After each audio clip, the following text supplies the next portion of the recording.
탈무드에 보면은 세상에서 가장 현명한 사람은 배우는 사람이요, 세상에서 제일 강한 사람은 자기를 이기는 사람이요, 세상에서 가장 행복한 사람은 범사에 감사하는 사람이다 라는 그런 말이 있습니다.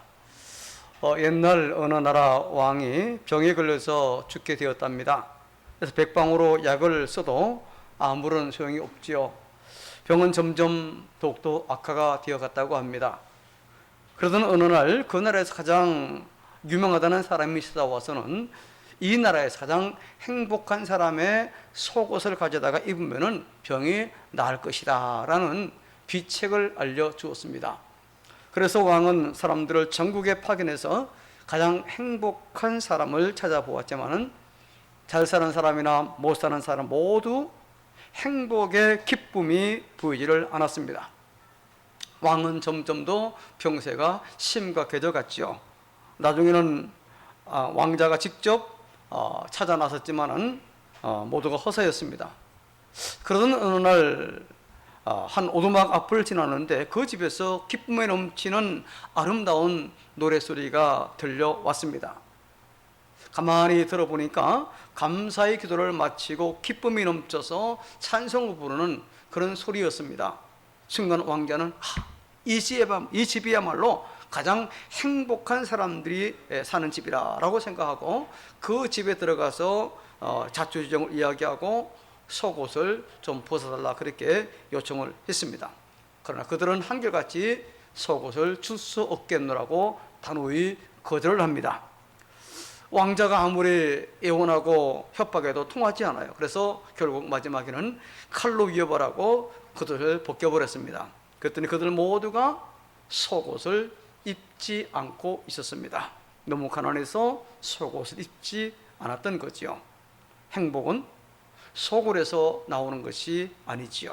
행복은 어디에서? 감사에서 나오는 것입니다. 그렇지요. 감사가 곧 행복입니다.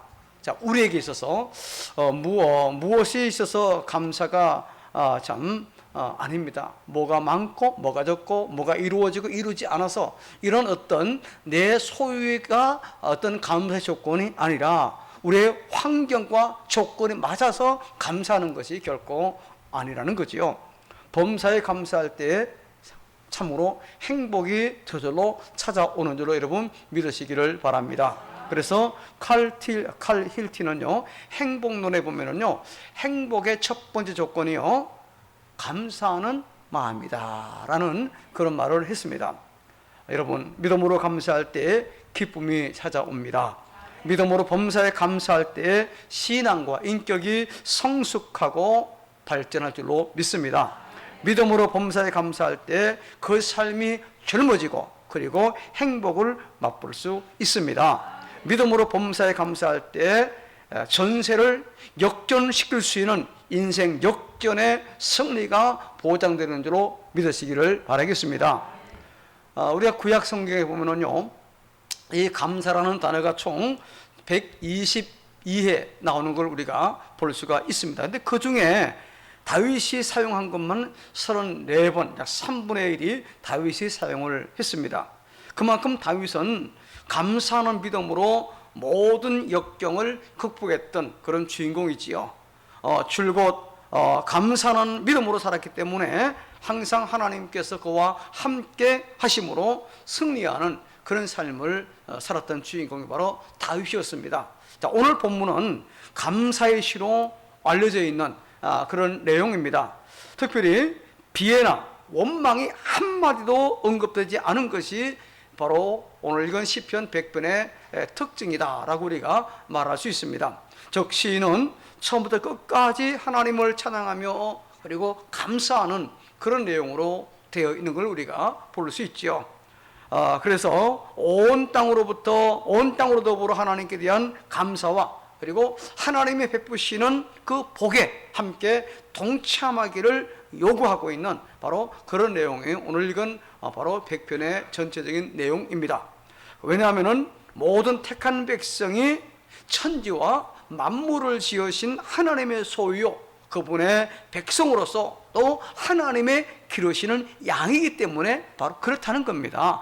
양은 목자가 100% 책임지잖아요. 마치 그와 같기 때문에 오직 하나님을 감사하고 찬양하며 기뻐하는 것이 신앙인들의 올바른 바로 이제 자세요, 태도요, 그런 정체라라고 볼 수 있는 겁니다. 자, 오늘날 보세요. 수시로 참 교통사고 얼마나 많이 일어나고 있습니까? 이런저런 또 강도가 옵니다. 살인이 일어납니다. 또 요즘 온갖 보이스피싱, 뭐 갈수록 최첨단 장비를 동원해가지고 이제 사람들을 미혹해가 돈을 몰래 빼갑니다. 또 질병들, 특히 코로나19 같은 신종 전염병들이 우리를 위협하고 있는 이 위험한 것들로 온통 가득 찬 이 세상에서 정말 하루하루 생명을 연장하고 사는 것은 사실 우리가 기적이 참 기적이다. 기적이 아닐 수 없는 그런 이제 상황입니다. 하나님의 돌보시는 손길이 없다면은 사실 불가능한 그런 일이라고 우리가 설명할 수 있을 것입니다. 그러므로 우리는 오늘 본문을 통해서 창조주로서 목자로서 우리를 돌보고 계시는 그 하나님의 크신 은혜를 깨닫고 그 깨달음을 하나님께 대한 찬양과 그리고 감사로 상화시켜 나아가야 될 줄로 믿습니다. 자, 그렇다면 우리는 언제 감사해야 할까요? 오늘은 주로 시편 전체에 나타난 다윗의 그 감사를 살펴보며 함께 은혜 받는 그런 시간이 되어지기를 원합니다. 첫 번째, 다윗은 어느 때에 하나님께 감사했는가? 같이 읽습니다. 시작. 자, 언제 감사했다고요? 위기 중에. 지금 코로나19 위기로 참 우리나라는 그래도 그나마 낫지만은 지금 전 세계적으로 얼마나 힘들고 어려운 이거 지금 거의 1년 지금 7개월 지금 접어들고 있는데, 자, 이런 상황에서도 왜 이 모양이냐, 왜 이런 신종 전염병 계속 나타나냐, 원망 불평 신세한 사라질 것이 아니라 이런 상황에도 이겨낼 수 있고, 또 그 어느 때보다 먼저 백신이 개발되게 하면 감사하고, 또 그 백신 주사 돈 들이지 않고 공짜로 받아서 감사하고, 우리도 뭐 그 걸리지 않아서 감사하고, 여러분 있는 형편에서도 감사할 조건을 찾아내 보는 거예요. 원망하려면 얼마든지 원망할 수 있고, 같은 조건에서요 감사하려면 얼마든지 감사할 수 있는데, 지금 다윗은 어느 상황에서 감사했다고요? 위기 중에서요. 자, 어떤 위기였습니까? 사울 왕은 다윗이 블레셋 장군 골리앗을 물맷돌로 쓰러뜨리자 위기에 처한 나라를 구했지만은 그 백성들의 지지도와 인기가 자기보다도 다윗에게 쏠리자 왕권에 대한 위기를 느끼고 다윗을 제거하기로 합니다. 여러 차례 걸쳐 다윗을 죽이려 했지만은 번번이 실패를 하지요. 다윗은 사울의 사회 위협으로 인하여 결국 도망하고, 또 사울은 전국에 걸쳐서 다윗을 살해할 명령을 내리고 그리고 추격을 하지 않습니까? 자, 이러한 사울의 핍박을 이제 추격을 피해서 여기저기 도망하다가 최종으로 블레셋 도시인 가드로 도망을 하게 됩니다. 자, 다윗이 이곳으로 도망한 이유가 뭘까요? 뭐 더 이상 자기 나라가 아니니까 추격할 여지도 없겠거니와, 만약에 블레셋의 적인 이스라엘의 사울 왕으로부터 쫓겨다니는 도망자로 처신할 때 어쩌면 블레셋 사람들로부터 환영을 받을 수 있겠다. 그죠? 적의 적은 나의 친구잖아. 그죠? 이런 식으로 자기 원수의 나라인 이스라엘의 핍박받는 다윗이라면은 자기 나라 이득이 되니까 환영할 수도 있겠다. 막 이런 생각이 있지 않았나? 이런 기대 때문에 아마도 그런 이제 가드로 피신하지 않았나, 그렇게 생각이 되어집니다. 여하튼 그래서 그것을 피신했겠는데, 이 가드의 왕 아기스의 신하들이 다윗을 알아보고 당시에 이스라엘 백성들 중에 널리 유행했던 노래, 사울이 죽인 자는 천천히요 다윗이 죽인 자는 만만이로다라는 칭송을 받고 있는 사람이라고 왕에게 보고를 합니다. 바로 그놈이 이놈입니다 하고 이제 이야기하지요. 자, 이러한 사실을 한 다윗이 얼마나 두렵겠습니까? 지금 고물 피해 달아났는데 지금 사자를 만난 그런 상황입니다. 그래서 두려워하며 어떻게 합니까? 위기를 벗어나고자 수염에 침을 질질 흘리며 손가락으로 낙서를 휘갈리며 주먹으로 대문짝을 두들기면서 이제 마치 이상행동하면서 살아남기 위하여 최대한 미친 사람으로의 행동을 하는 겁니다. 정상이 아니라 완전히 미친 사람을 행동하는 거예요. 고종의 아버지처럼. 다윗의 생애 가운데 가장 비참한 상황이었습니다. 그러나 이러한 다윗의 행동은 아무리 당시에 그 급박한 상황을 고려한다 할지라도 참다운 신앙인의 자세는 아닙니다. 왜냐하면 하나님은 자신의 경외하는 자에게 어떤 상황에서도 결코 요동하지 않는 피난처가 되어 주심에도 불구하고 그 아기스 왕을 두려워하여 이런 행동을 했기 때문입니다. 결코 어울리지 않는, 그도 하나님 확실히 보호해 주었잖아요. 근데 왜 그런 이방 나라 도망을 갔고 거기서 왜 그런 미친 사람 행동을 합니까? 이건 아니라는 겁니다. 전혀. 이에 아기스는 이런 미친놈을 왜 내 집에 들일 작정이냐, 당장에 쫓아내라, 이렇게 합니다. 이것도 은혜입니다. 만약에 그러냐 그러면 그럼 들어라 라고 잡아가뒀으면 꼼짝 못하는데 왜 저런 미친놈을 내 궁궐에 들으냐, 쫓아냅니다. 추방하죠. 이렇게 해서 사울 왕을 피해 적진으로 들어갔다가 그야말로 구사일생으로 위기를 모면하고 다시 이스라엘로 돌아오게 됩니다. 자, 다윗은 자신의 잘못된 행동에도 불구하고 자신을 구원하신 하나님께 감사와 찬양을 하는 거예요. 내가 이렇게 잘못된 처신을 하고 잘못된 행동에도 불구하고 나를 다시 내 고국으로 돌아오게 하신 하나님을 감사합니다, 찬양합니다. 그 내용이에요. 이러한 사건을 상세하게 설명하며 하나님께 감사하는 찬양이 시편 34편, 시편 52편, 시편 56편 그 다 표제에 보면은요 바로 그 내용입니다. 자, 우리 34편 봅시다. 1절로 8절 다소 길지만 같이 제가 한 절 여러분이 한 절 참여하겠다 했습니다. 1절, 내가 여호와를 항상 총축하며 내 입술로 항상 주를 찬양하리라.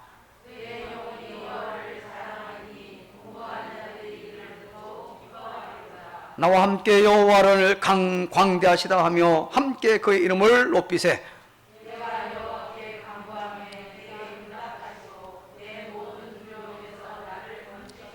그들의 주를 앙망하고 광채를 내었으니 그들의 얼굴은 부끄럽지 아니하리로다.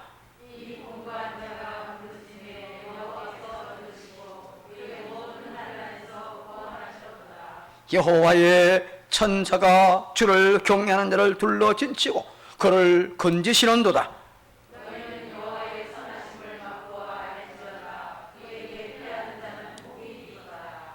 구구절절이 자기의 위태한 상황에서 불구하고 기도했더니 하나님이 그를 이와 같이 지켜주었다는 절체절명의 위기 가운데서 정말 죽을 수밖에 없는 그런 상황에서 하나님이 지켜주었다는 거예요. 또 시편 52편 9절을 같이 읽습니다. 시작.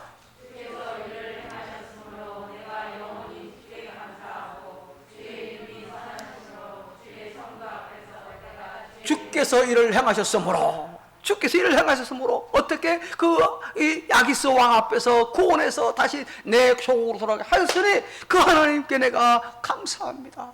하나님 감사해요. 한 번 더 시편 56편 8절로 13절입니다. 나의 유리함을 주께서 제가 한즉 교정입니다. 나의 유리함을 주께서 계수하셨사오니 나의 눈물을 주의 병에 담으소서. 이것이 주의 책에 기록되지 아니하였나이까.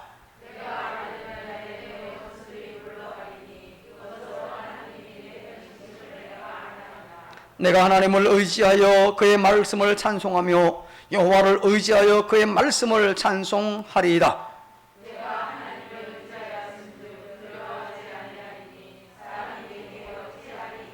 하나님이여, 내가 주께 소원함이 있사온 내가 감사제를 주께 드리리다.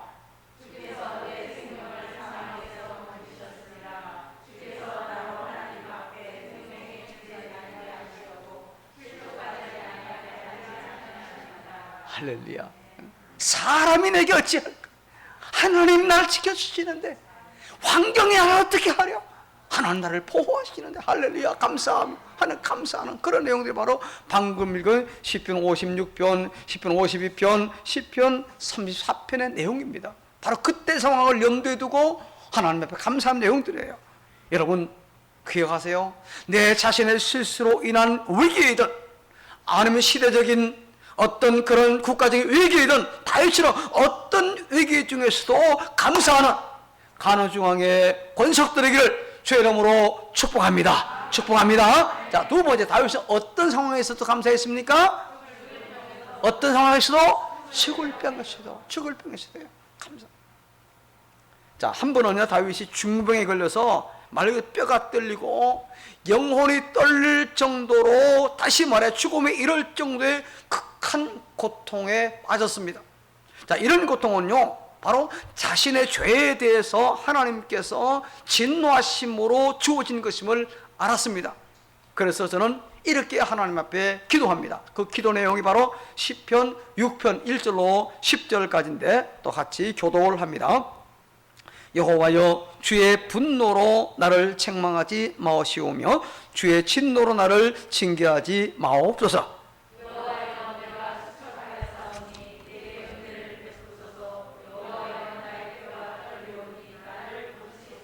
나의 영혼도 매우 떨리나이다. 여호와여, 어느 때까지니까?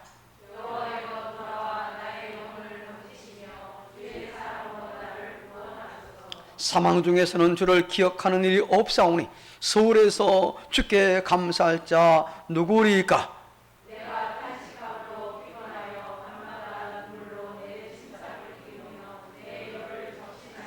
내 눈이 근심으로 말미암아 쇠하며 내 모든 대적으로 말미암아 어두워졌나이다.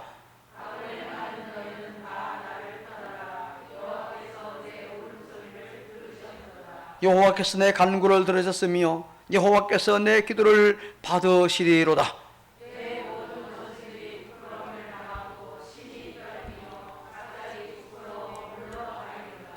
그렇습니다. 이것이 바로 죽을 병에 있을 때에 정말 뼈가 떨리는 그 상황에서 하나님 앞에 기도하는, 그리고 감사하는 다윗의 그 신앙 고백이에요. 나는 하나님의 긍휼하심을 받을 자격이 없지만은 주님의 변함없는 사랑으로 나를 건져주셨어. 나를 고쳐주셨어. 나의 죽을병에서 구원하실 분은 오직 주님밖에 없습니다.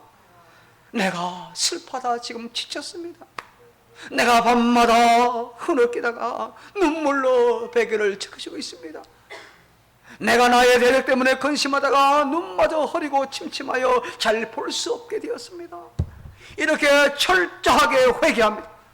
그리고 이어서 죽으면 아무도 주를 기억하지 못합니다. 누가 무덤에서 주께 감사할 수 있습니까?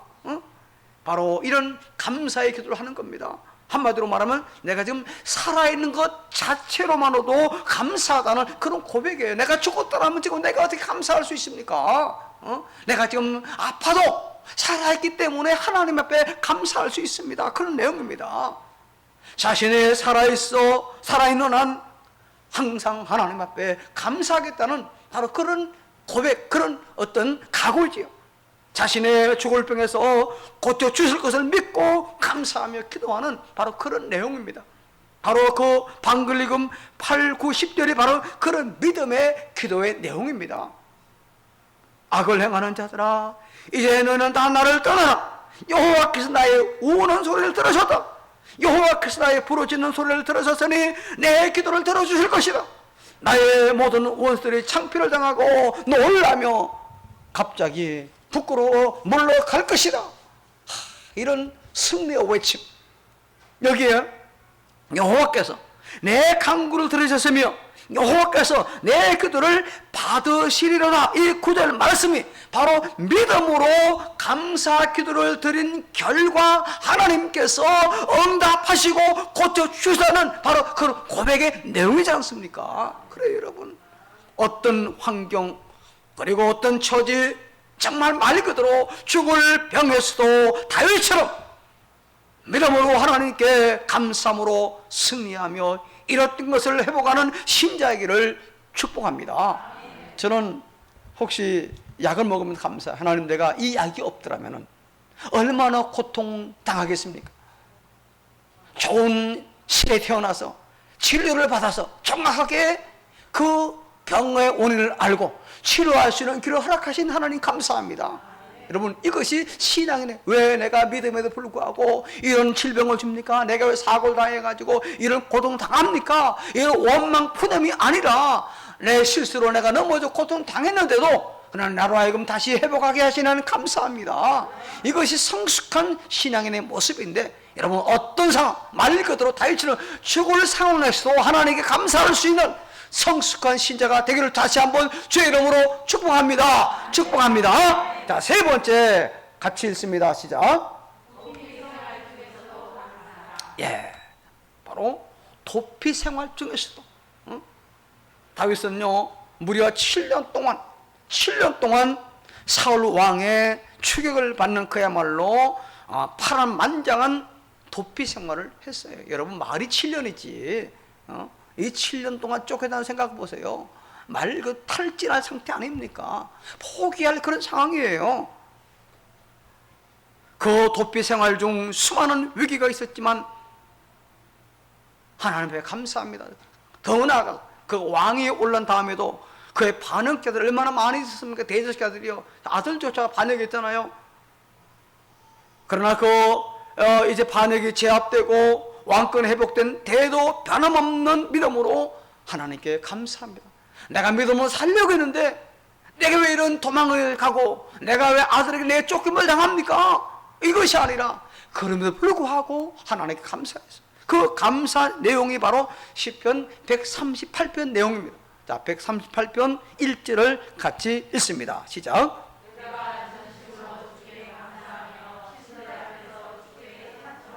예, 내가 전심으로 내 온 마음을 다해 하나님을 내가 찬송합니다.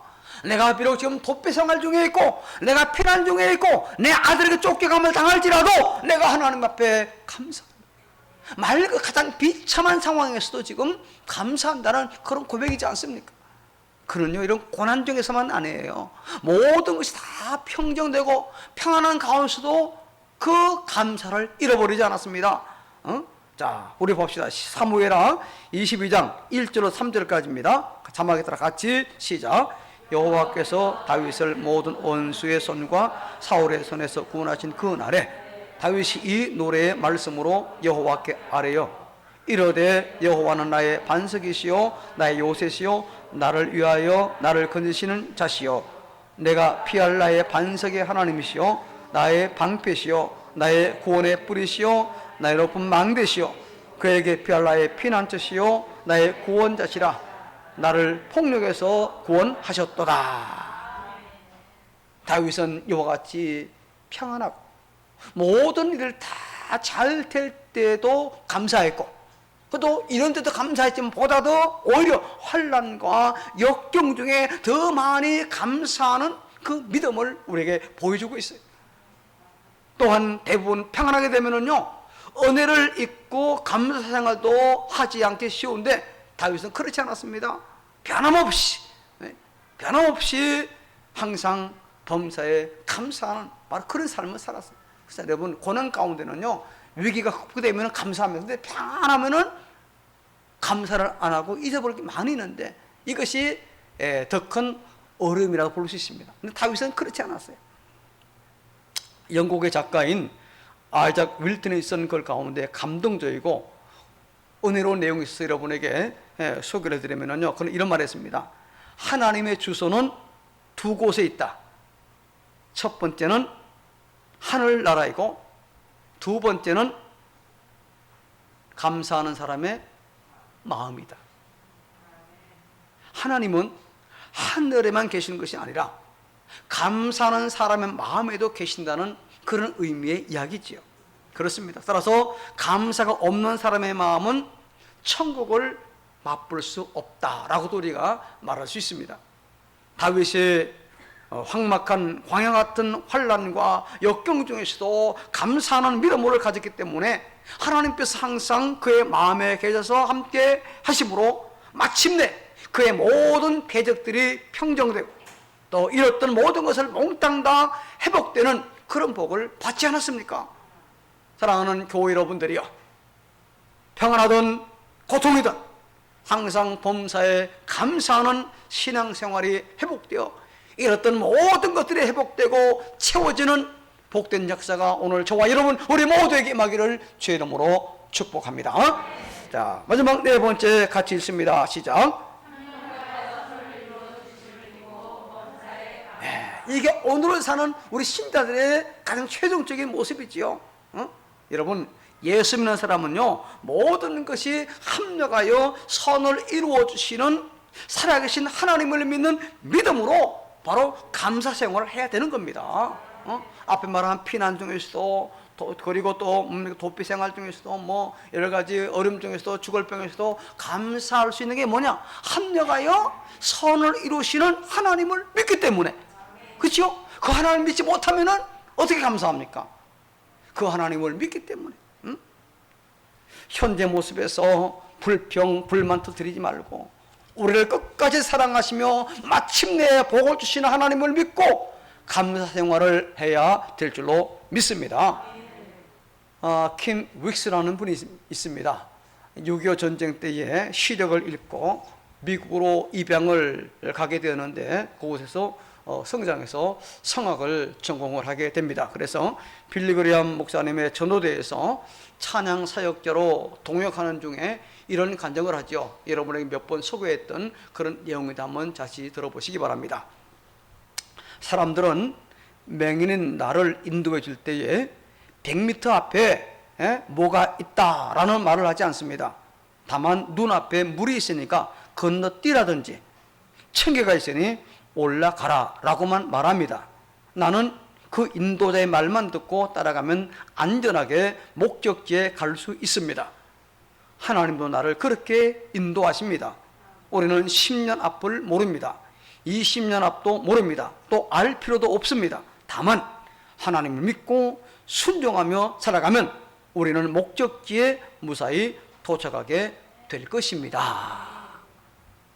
현재 여러분이 어떤 형편과 처지에 있을지라도 한 걸음씩 한 걸음씩 하나님의 뜻대로 하나님 인도하심을 따라 감사하며 살아갈 때에 마침내 인생 역전의 기쁨과 행복을 반드시 누리게 될 것입니다. 현재 모습에 감사하지 않은 생활은 이런 선하신 하나님을 믿지 못하는 불신의 죄악이라고도 우리가 말할 수 있습니다. 그래서 초대교회의 교부였던 크리소스톰은요, 사람에게는 근본적인 죄가 하나 있는데 그것은 감사하지 않는 죄다 라는 말을 했습니다. 살아계신 하나님의 능력과 은혜를 깨닫지 못하는 영적 무지이거나 혹은 선하신 하나님을 불신하는 교만에서 감사하지 못하기 때문에 감사하지 않은 것은 하나님 앞에 큰 죄악이라는 바로 그런 이야기지요. 영국의 성경 주석가인 트렌치는요, 예수님의 행하신 이적에 대해서 주석을 해 나갈 때에 이런 말을 했습니다.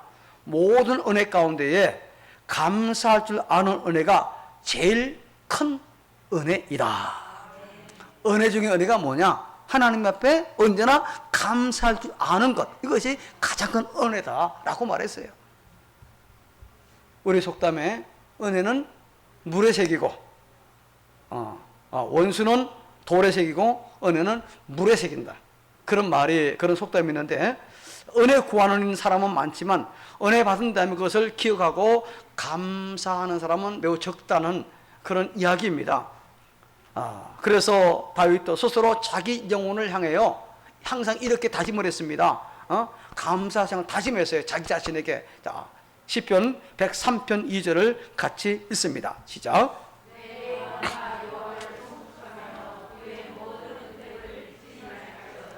너 정나무나 여호와를 송축하라. 그 모든 은택을 잊지 말아라. 자기 자신에게 늘.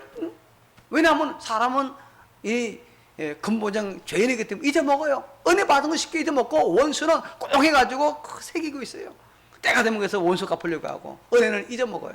근데 그렇지, 그래서 자기 마음에 너 제대로 하나님 은혜를 제대로 기억해라. 늘 자기가 받은 은혜를 갖다 늘 자기 자신에게 이렇게 강조했다는 겁니다.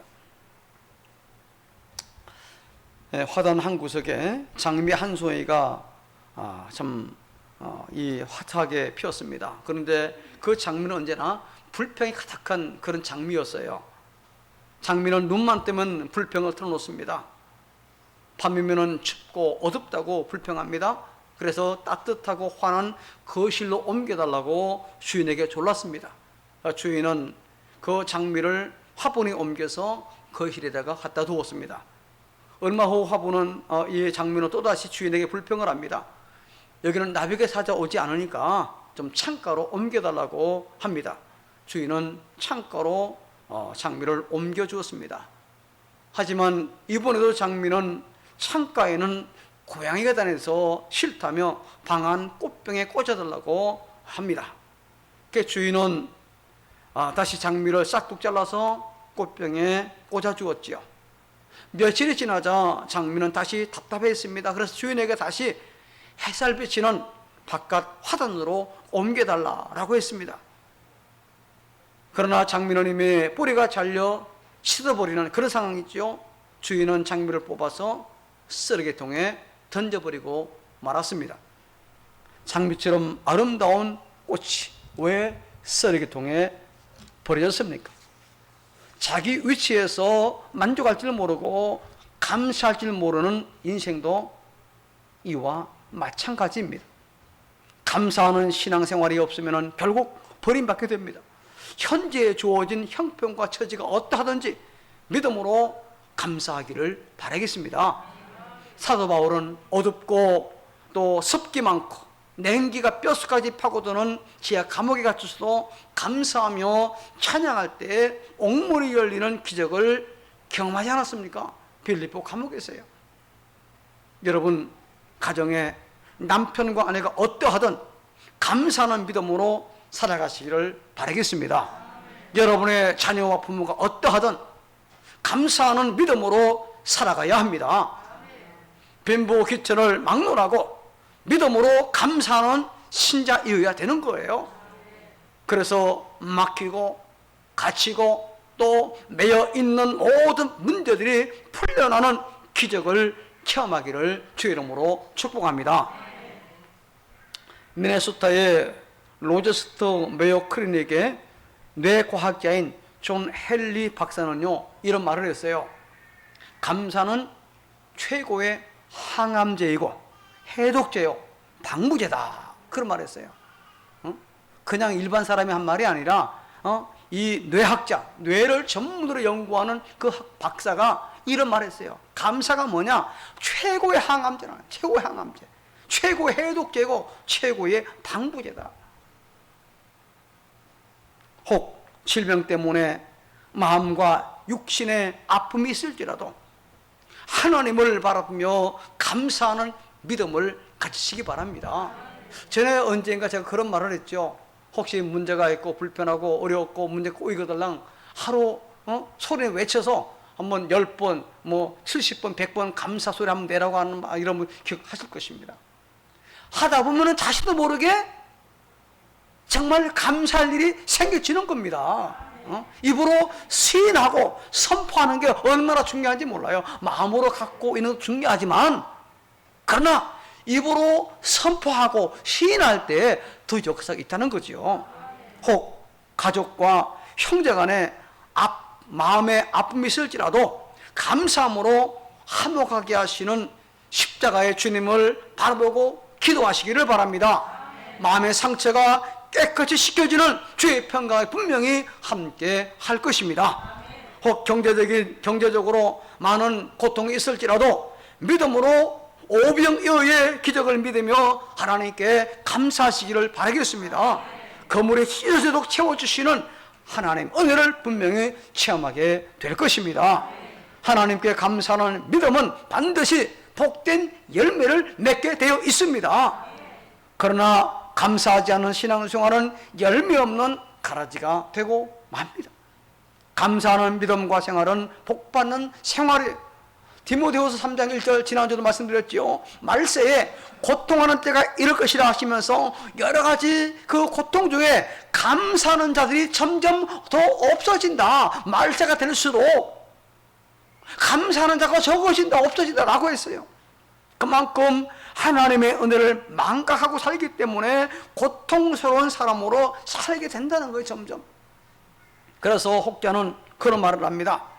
하나님께서 만일 인간을 저주하신다면 질병이나 실패 그리고 배신이나 죽음으로 저주하는 게 아니고 하나님이 살아계신 것을 믿지 못하는 불신앙으로, 그리고 성경을 읽어도 귀에 들어오지 않은 막힌 귀로, 또 감사하는 마음이 전혀 생기지 않도록 메마른 마음으로 저주할 것이다 라는 말을 했는데, 글쎄요, 일리가 있는 말이다, 저는 그렇게 봅니다. 감사 없는 마음은요, 환난 중에도 가장 큰 환난이라는, 고통이라는 그런 말이에요. 혹 지금 우리는 마음이 그렇게 변해가고 있지는 않은지 우리 자신들 한번 곰곰이 점검해 보아야 할 것입니다. 말씀을 마무리합니다. 전에도 여러 번 말씀드렸습니다. 독일 나치 시절에 신앙적 핍박을 받은 코리 텐붐 여사가 그분의 간증인데요. 이 코리는 수용소에서 동생 베시와 함께 처참한 감옥 생활을 했습니다. 그런 어려운 고통의 자리에 있을 때 그들은 독일군의 그 감시를 피해서 비밀리에 성경 공부를 열심으로 했습니다. 그런데 그 수용소 생활 중에 가장 고통스러운 것 하나가 뭐냐? 바로 벼룩이었습니다. 벼룩이 얼마나 많은지 요즘은 벼룩이나 일을 잘 모르지요. 시골에 살 때 벼룩이 얼마나 많은지, 튀면은 막 도망도 얼마나 잘 가는지 몰라요. 민어는 찾기 쉬운데 벼룩은 찾기도 힘들어요. 감옥에 벼룩이 너무너무 많았어요.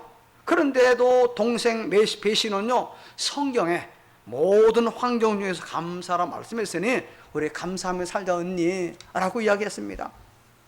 그래서 어느 날 독일군 초병이 혼자서 중얼거리는 소리를 듣게 됩니다. 그 소리는 다름 아닌, 아유, 저 수용소 안에는 유독 벼룩이 많아가지고 얼마나 역겨운지 몰라, 아유, 들어가기조차 싫어, 이런 말을 했습니다. 그때 코리는 자기 방에 벼룩을 많게 하신 하나님께 감사했습니다. 그는 자기 동생 베시의 그 성숙한 신앙에 머리를 숙이며 이렇게 감사했습니다. 벼룩은 비록 우리의 잠을 방해했지만 독일군 간수로 하여금 우리 방에 못 들어오게 하니까 마음껏 성경 공부할 수 있으니 얼마나 감사한가. 다윗은 위기 중에서, 죽을 병에서, 그리고 도피 생활, 그리고 평안할 때도 언제나 늘 감사의 삶을 살았습니다. 오늘 우리 신자들은 합력하여 선을 이루어주심을 믿고 다윗처럼 범사에 어떤 상황에서든지 감사하는 삶을 살아야 될 줄로 믿습니다. 그리함으로 말미암아 범사에 감사하는 성숙한 그 믿음 생활로 날마다 승리하는 삶의 기적을 체험하는 우리 가는중앙의 믿음의 권속들에게를 주의 이름으로 축복하고 축원합니다.